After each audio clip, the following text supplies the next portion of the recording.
Hi everyone, welcome to the first series of the Reality of Fertility, #FertilityUnspoken. And I am joined by three amazing powerhouse women from the fertility community.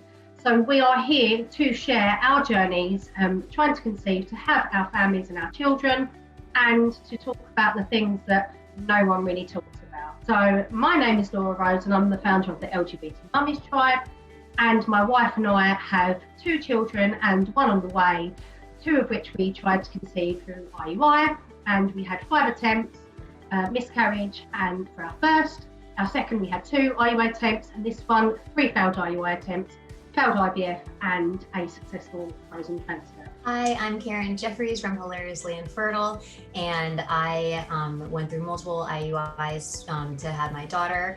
And then with my second daughter, I went through 5 failed IUIs, 1 IVF cycle to have her.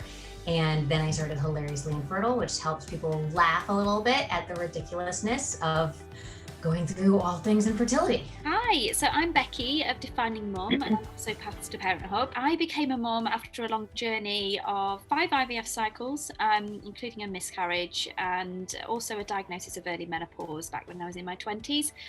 So ultimately I became a mum through egg donation, and on our first round of donor eggs I became pregnant and had my eldest daughter, and then we had a frozen transfer that resulted in my twins. So now I talk a lot about the general kind of trials and tribulations of infertility, the emotions that we feel, but also related to donor conception as well. Hi, I'm Eloise and I'm the founder of Fertility Help Hub, and my husband is infertile. He has azoospermia due to Klinefelter syndrome, which affects approximately 1 in 660 men, but no one really talks about. We went to have IVF abroad in America so that he could have sperm retrieval. Sadly, it wasn't successful, so we went down the donor sperm route, and our first round of IVF with donor sperm failed. We had to pick another donor, and then our next round of IVF worked with our eldest daughter, and then we were blessed with twins on a following cycle, which was a fresh transfer. And Fertility Help Hub encompasses all of the support and community and expert resources I wish that we had had when we were struggling alone. Just to talk about the things that people don't like to say or are scared to say, or the things that we all do when we get the crazies, when we're trying to conceive.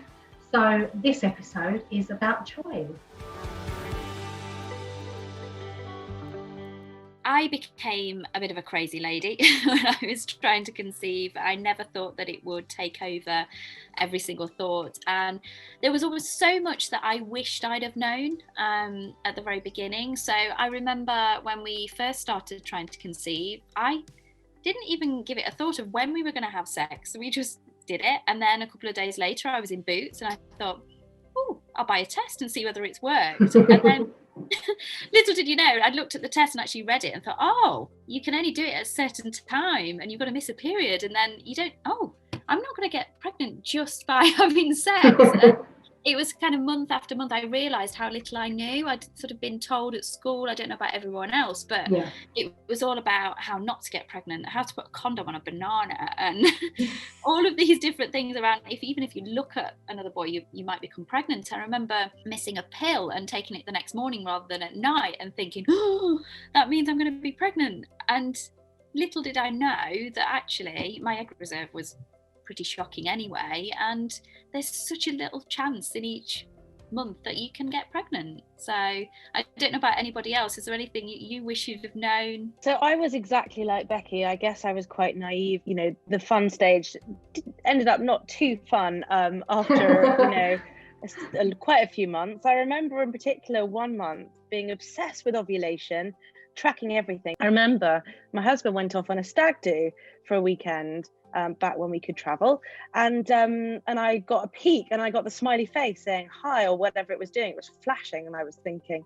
he has to come back right now, we need to have sex right now. And he got back and he'd had an accident on a bike in Amsterdam and he grazed both of his knees, and he was like, I'm not having sex with you tonight. And I was like, yes you are. We are not missing this window.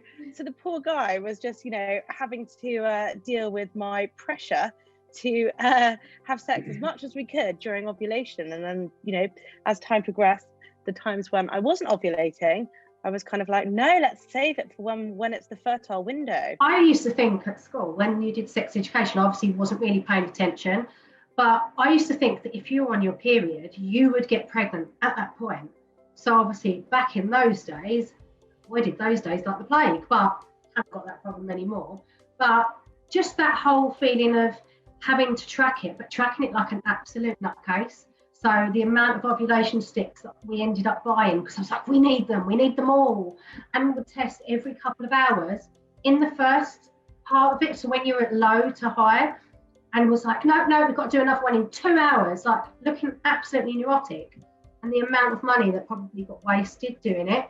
But no one really tells you, like, oh, this is what you do. And you don't really read the instructions properly. You go, oh, yeah, we have to, let's go. Yeah, I agree. I think for me too, because I didn't know that I had PCOS while we were trying at home alone. And so for all these months, we were doing the ovulation kits, and I would get like the smiley face on, like, I don't know, day 8 of my cycle. And then again on day 20. And I'd be like, what is happening? Because like, it really wasn't measuring any of my levels, because my levels were all off, and it would smile at me and tell me I was ovulating, but I was never ovulating during that time. And I remember being like, stupid smiley face, you know? And yeah, you know, at first it's fun, and then it gets really not fun really quickly when you start realizing that like you're going months and months and months and you're not getting your period. And same thing here. I mean, I was taught that when you have unprotected sex and you don't get your period, that means you're pregnant, like A plus B equals C. And that wasn't the case. We were having unprotected sex and I wasn't getting my period, but I also was getting negative pregnancy tests after negative pregnancy tests. I had no idea what was going on. And, you know, I thought that I knew how to get pregnant. You know, you're taught how to prevent it, but you're never really taught what you need to know to get pregnant. And that's the thing, isn't it? It's the panic. It's the sheer state of panic, especially around IUI, because it's not as planned and medicated. It's capturing that window. So you do get in that like, sense of psychosis, like feeling neurotic, because you're having to consistently check. And then that maybe you'd get a test with the stick and you'd do it and it'd be like low for days and days. And I'm like, this isn't right. This isn't how I ovulate. I know, because I've written it down for the past 3 months. And then you'd go and buy another box, and then you do it, and then you get the empty circle, then you get the flashy circle, and I'm like, well, hold on, which one am I? And then you end up in that situation where you're just like frenzied because you don't want to miss that window, and then it's the rush, the call to the clinic that, oh my God, I think it's working, and they're like, calm down. Like no one explains to you that, you know, you have got the time and just take your time. You kind of feel like you're kind of in it on your own, don't you? And when you're trying to conceive, can we just quickly talk about the pangs of jealousy and upset when you don't want to feel jealous, but you desperately do when you hear the pregnancy announcements? And this goes through trying to conceive, fertility treatment, etc. But I remember just these waves of emotions of just seeing a woman pregnant or wearing a baby on board badge and just thinking, you are so lucky, but without knowing what she'd been through or what her story is. And everyone has their own story. And it's very easy to assume it's been easy for other people when maybe it hasn't as well. Yeah, you get really judgy, don't you? Even if it's not how you are as a person. Like you see people walking on the street, you know, with their buggy and they're smoking. You'll be like, that's so not fair. Did they smoke when they were pregnant? You know, are they being healthy? Are they eating all their greens? And like you end up getting into this state, don't you, of, well, that's not fair. What about us? What about me?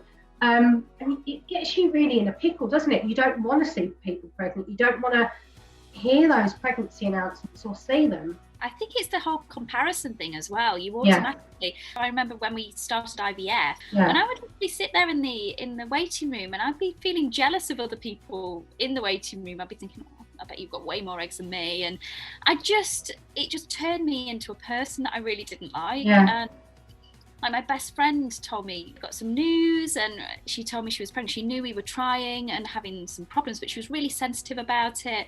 But I could hardly eat my meal afterwards because I just felt sick. And then I felt it was kind of that cycle of, I'm really happy for her, but why am I feeling so sad? But am I an awful person because I can't show, and I literally sobbed all the way home after we got in the car, like held it all together, and it all just came out. And I remember texting her going, look, can you just bear with me for a bit, because I'm just struggling with it. And I think she found it a bit hard. She was due to be a bridesmaid at my wedding and was like, well, if you don't want me to be a bridesmaid anymore, I won't be, because I don't want to be that reminder on your side. I was like, no, of course I want you there. But it is that it affects your relationships as well. It's not just everything else. I don't know about anyone else, whether you kind of had that with close friends or family. One of my best friend, she was actually trying to conceive before my husband and I were, and she had a miscarriage, and prompted me to be like, maybe we should start trying, because it was just so sudden and so shocking to me that this young girl that is perfectly healthy would have a miscarriage. So I was like, maybe we should start trying. You never know what's going to happen. So then I was trying on my own, and then, no joke, the day I got the call from my OBGYN telling me that she thinks I have PCOS and that I need to go to the fertility clinic down the street was the same day that my best friend, who now we're trying at the same time, found out that she was pregnant. So I was in my apartment, like crying hysterically because I have PCOS and I'm infertile, and I Googled it and I don't know what it means. And I have like so many unanswered questions, and she was crying in her apartment because she found out that she was pregnant and she didn't know how she was going to tell this to me, because I'm texting her about the infertility. And the next day I was like, didn't you take a pregnancy test last night? Like, I was a little bit in my zone last night, so I don't know. And she's like, yeah, I did. And I was like, and she's like, and I'm pregnant. And I was like, that's great. Like, I was so happy for her. And I remember because we're teachers, so I walked out of her classroom and like I was like choking back tears, like even before I got to the door to exit her classroom, and I sent her a long email and I was like, I am so happy for you, but I'm still just really sad for me, and I don't really know what's going on. But like, she was also a bridesmaid in my wedding, and I was like, this isn't like what's going on with me isn't about you. I just want you to know that, and she was, very sensitive. And it's the language, isn't it? It's like the triggers that people say. So like when you say, oh, it failed, or like because you're going through treatment, people, immediate family or friends, those you tell, they know. So it's like if people don't ask, you then get pissed off because you think, why are you not asking? But then when they do ask, you're like, stop asking, because you feel like, I don't want the pressure. And then you get the sad, oh, I'm really sorry faces. And you don't want the sorry, but you do.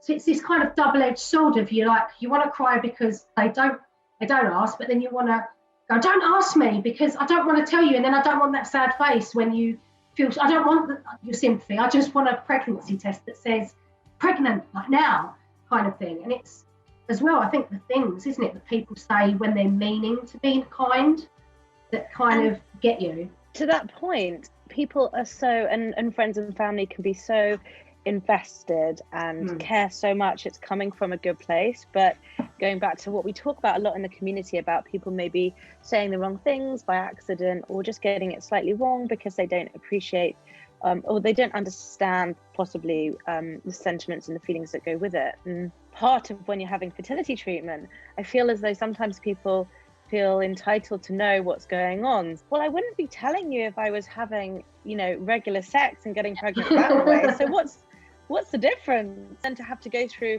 the pressure of updating friends as well and family, as well as dealing with it yourself and having no element of surprise, is really, really tough and really irritating. I think I still, to this day, I almost feel a bit resentful that I've not been able to just have the ease of having sex, waking up and going, oh, maybe shall I test? Oh, in a real light-hearted way, let's open a test, and then, oh, it's positive, and then announcing to people, thinking, oh, how do we announce? I never really got into the how do we announce, because I was just so anxious about something going wrong. The element of surprise that's gone, isn't it? You grieve the whole element of surprise of, oh my God, because you're waiting for a yes or a no. Everything is so timed, because it's more like a walking science experiment, right? So everything is so timed out that you don't get that, oh my goodness moment, Hands up, who else used to Google how to tell your partner you're pregnant? Oh, that was it. Matt wouldn't let me do one without. He just, I was almost, we do this together. So I never had the kind of whole thing of knowing before him. But I mean, before fertility treatment, when, you know, there were those few months where we might assume that we've had sex once, so we're pregnant. I used to Google things which were like, put a bun in the oven, you know, all sorts of different things. And I made a list of them when I couldn't sleep one night. I mean, never obviously used them or needed them, but your mind sends you wild. Can we also talk about the love-hate with your period? At first, when my period came back after I came off contraception, I was like delighted to see it. I was over the moon. I thought, right, here we go, this is it. And then as the months went on, I hated that period. Also, I would think that I might be pregnant, and then it would be really late, and this is it, I'm going to test and it's going to be positive. And then the letdown and the tears and the emotions when the actual period does arrive torture me, because I would have periods almost, sometimes it would be like every 14 days, so it was really short cycles, so 14 to 24 days really. And yet every time I would still convince myself that, oh, it's just implantation bleeding, this is just it. And then I'd be googling, what does implantation bleeding look like? And then the weird things that you Google and you look at and you think, oh yeah, no, it is.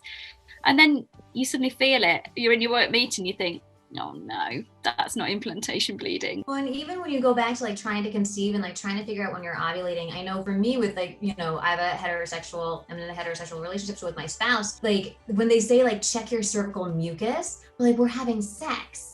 So like when you have a lot of intercourse, like stuff comes out of you, right? And like, I don't know what's my cervical mucus compared to what's the other stuff. And I remember being like, well, how do I know? Like, how do I know what's mine and what's like left over? And like, you can't dissect that. Like I remember being like everything's like, well, and your cervical mucus and your cervical mucus and your temperature, and like none of those things, like I like couldn't figure that out. And I was just like, that's not working for me. When you have a husband, let's say, or there's a man involved who has azoospermia, people assume, and sometimes may want to ask, there's no fluid at all. And there is fluid, it's just there's no sperm in the fluid. That's the thing, we don't have that problem because we lack the sperm, so we haven't got that worry. But it's just a mind mess, isn't it, of just that consistent, like you said about the mucus, Googling images on Google of what mucus is supposed to look like, and the temperature testing was like a lunatic. Last time she hid the temperature gauge machine away from me, and she said, this time you're not going to test the whole household every day for our temperatures, because I was like, okay, so I should be this. So then I'm running around after the kids. I'm like, let mummy take the temperature. Nutcase. She was like, what are you doing? And I'm like, but I need to be around here, and if I'm not. And then when I test myself, having a meltdown because actually my temperature's not high enough, so I can't be pregnant. The state you get yourself in, and you laugh about it now, but people will probably sit there and go, oh my God, no, I do that. That's something I do every single time. Yeah. So many people are feeling this way too, but sort of suffering in silence and feeling like they're the only ones with these frustrations and this upset and these anxieties, when actually when we come together and talk about it, we've all been experiencing the same things in different ways, but it all comes back to the same desire, doesn't it? When I was trying to conceive, that all just went out of the window. So like the lengths that I would go to try and help increase my tiny chance I had anyway. So I mean, I would never have considered meeting someone I didn't know in a pub to talk about my cycles, to talk about my sex life, and to pay money for some herbs that she was going to mix together based on all of the answers to my questions to help increase my chances or to bring my FSH down or whatever for the next cycle. Yeah, I paid like £70 for this potion, and my husband was like, what are you doing? Like, why? You don't even know what's in it. I mean, she listed the things that were in it. It tasted vile, but I was just willing to do anything because I was so desperate. It completely takes it away, and then it's Google is not your friend. No matter what anyone says, like you go, oh, but it's all right, I'm just going to look this up, and then you'll find a forum like from 10 years ago where someone said that actually this works, and I had acupuncture, but I had it on this day, and I had it in this butt cheek or in this place, and I did this, and I drank this, and I'm like, right, so I've written a list of all these things I've got to do simultaneously because it will make me get pregnant. Everyone's so different. If that one woman, if Sarah from like the States did it and she was the same age as me and she, you know, did it on day whatever, then I'm me and Sarah, you know, we're kindred spirits. We're definitely I'm gonna be pregnant just like Sarah. But some of these people on blogs, they don't even have real, like, they're odd usernames. It's all very old fashioned and dated. And I feel like that's why we're doing in the community, because it gives people connections with real people who they can, you know, virtually meet and chat with, where there is the shared experiences. But you're right, it does become a spiral of self-diagnosis. Thinking, what else can I do? Because I'm a school teacher and I have summers off, I always wanted to have like a springtime baby. One of my first pieces of advice is just, you have to just throw away that mental calendar that you have in your head of like, I'm going to be pregnant by this point, or I'm going to be doing this, or you know what I mean? Because there was even times where I was like, well, maybe we shouldn't try this month because then of my job. And I kept being like, of my job. And like, finally I had to realize like, this is what I want right now. And this is more important, and my job, you know, I'll work it out, you know, I'll work around it and that's fine, but I can't stop trying just because it's not going to be a spring baby. Our son was due Christmas Eve, but we worked it out and we knew roughly, obviously from the treatment, if I fell, it would be around Christmas time. And we love Christmas. So I was like, great, what a great birthday. And then my wife was like, no, it's going to be awful for him. But you get to that point, like you said, got to throw that calendar away and think, just want to get pregnant. It doesn't matter when or how it falls. And then other cycles like, oh, that'll fall nice with work, like you said, or that'll fall nice, and I'll be pregnant in the summer, and then I can wear pretty. Well, it's like when you hear people trying different sex positions, or to eat certain things or not eat certain things for a gender that they want, and all you're desperate for is a healthy baby that you can take home. And so it can just blow your mind, can't it? The different scenarios. It's so funny you said, because my husband, his mom, and he told me this too. He was like, you know, my mom did something when she was trying to get pregnant with his older sister and him. She's like, she did something where it was like the time of the month and whatever, to make sure that she had a girl first and then make sure that she had a boy second. And she has a girl first and a boy second. And I was being like, I can't even like get my period to come. Like I can't get like, I'm not ovulating. Like I'm so far away from like timing it perfectly. And I was like, is that even possible? Like I still don't necessarily believe it. I think it was like just happened to be a coincidence, but they swear to it. And I was like, it just can't happen for me. And that's okay. So you hear people where they've got a child and then exactly a 2-year gap, and they say, oh, we planned it like that. But in reality, how does that planning work? Because that's never worked for me. When people just accidentally fall pregnant and they're incredibly fertile, and they're like, oh, you know, we weren't even trying, it just happened. You know, it's never something that we can shake hands, get down and jiggy, and then all of a sudden we're going to be pregnant, because it's not how it works. But it's the things that people say when they try to be meaning, and it's like that, oh, but maybe next month, or oh, well, it wasn't your time, or maybe you should just adopt. There's so many different things that people say. Really? Do you think that's going to help? Oh, okay, yeah, no, that's fine. Okay, yeah, maybe not this month because God decided today wasn't our day. It's the "at least you" comments I find the worst. Like, at least you're still young, and like, well, that doesn't take away the fact that my ovaries are really, really old, and here, not that I've got the skin of a 28-year-old. It's and it's just all those comments. Well, at least you know you can get pregnant, and I had that after my miscarriage. I was like, well, there's no at least about it. I've just lost my baby. Like, you don't know how much we went through just to get to this point. And I think quite often people say it because they think they're going to make you feel better. At least you've got a nice house. At least you've got a really lovely husband. At least you've got a good job. But that, in that moment, that's not going to comfort you, because the one thing you really want is a baby. And you look around and everybody else seems to be having a baby so easily, without even really trying. I mean, what you were just saying before, so many of my friends said, oh yeah, we thought we'd just have a month where we just kind of gave it a little bit of a try and just like we weren't careful for a certain time, and then suddenly they were pregnant, and I still to this day cannot get my head around how people get pregnant naturally. My sister and I, we used to live together, and we used to say things like, you know, together, and she'd be like, you know, are you worried, when we were much younger in our early mid-20s, and she's like, are you worried about getting pregnant or anything? And I'd be like, no, like I've devoted my whole life to children. I have a master's degree in education, like everything in my life is about children. And she's like, I just had this bad feeling this, and I'm not gonna be able to get pregnant.